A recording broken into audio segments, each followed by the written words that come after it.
ఇక తెలుగు రాష్ట్రాల్లో ఖాళీ అవుతున్న ఎమ్మెల్యే కోటా ఎమ్మెల్సీ స్థానాలకు ఈసీ నోటిఫికేషన్ జారీ చేసింది. ఈ నెల 10 వరకు నామినేషన్ల దాఖలకు అవకాశం ఉంటుంది.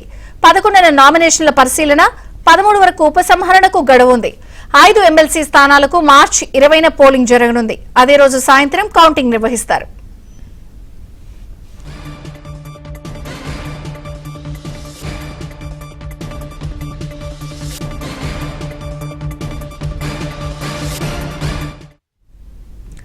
ఏపీలో జంగా కృష్ణమూర్తి, దువ్వారపు రామారావు, బీటీ నాయుడు, అశోక్ బాబు, యనమల రామకృష్ణుడు పదవీ కాలం ముగియనుండటంతో 5 ఎమ్మెల్యే కోట ఎమ్మెల్సీ స్థానాలకు నోటిఫికేషన్ విడుదల చేశారు.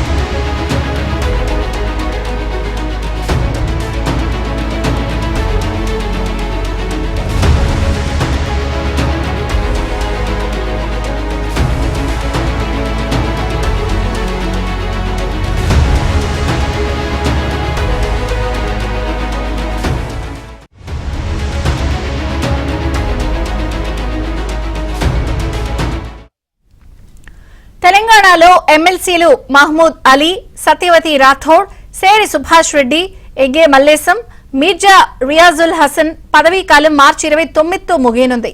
ఇందులో బీఆర్ఎస్ నుంచి ఎమ్మెల్సీగా ఎన్నికైన ఎగ్గే మల్లేశం గతేడాది కాంగ్రెస్ లో చేరారు. మీర్జా రియాజుల్ హసన్ మజ్లిస్ నేత కాగా మిగిలిన ముగ్గురు బీఆర్ఎస్ నేతలు. ఈ స్థానాలు భర్తీ చేయడానికి నోటిఫికేషన్ జారీ అయింది.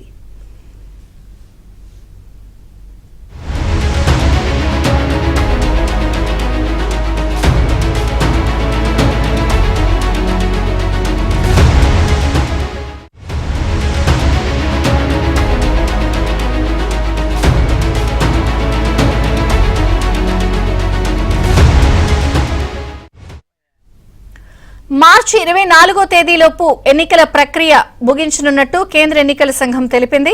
అయితే రాష్ట్రంలో తాజా రాజకీయ పరిణామాలు, ఎమ్మెల్యేల సంఖ్యా బలాన్ని పరిశీలిస్తే ఈ ఎన్నికల్లో అధిక సీట్లు అధికార కాంగ్రెస్ దక్కించుకోనుంది.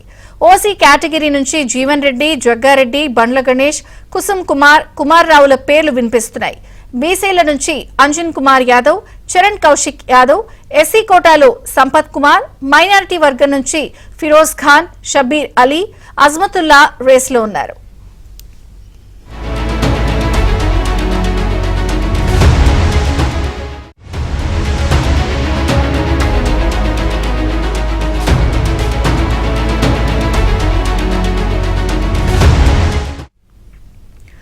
అయితే 10 మంది ఫిరాయింపు ఎమ్మెల్యేలను కలుపుకుని బీఆర్ఎస్ కు 38 మంది ఎమ్మెల్యేల బలం ఉంది. పార్టీ వీడిన వారందరూ అధికార పార్టీకి మద్దతు ఇస్తారా, లేక తమ అసంతృప్తిని వెళ్లగక్కుతూ మళ్లీ సొంత పార్టీకి అండగా నిలుస్తారా అన్న దానిపై రాజకీయ వర్గాల్లో చర్చ జరుగుతోంది. ఈ నేపథ్యంలో ఒక్క ఎమ్మెల్సీ స్థానానికే పరిమితం కాకుండా 2వ స్థానానికి అభ్యర్థిని బరిలో నిలపాలని బీఆర్ఎస్ యోచిస్తోంది. దీనిపై త్వరలోనే బీఆర్ఎస్ అధినేత కేసీఆర్ పార్టీ నేతలతో సమావేశమై కీలక నిర్ణయం తీసుకోనున్నట్లు సమాచారం. ప్రాథమికంగా ఒక ఎమ్మెల్సీ స్థానంలో మాత్రం సత్యవతి రాథోడ్ కు మళ్లీ అవకాశం కల్పించనున్నట్టు తెలిసింది. బీసీ వాదంపై చర్చోపచర్చలు నడుస్తున్న వేళ బీసీ అభ్యర్థికైనా అవకాశం దక్కవచ్చు అన్న ప్రచారం జరుగుతోంది.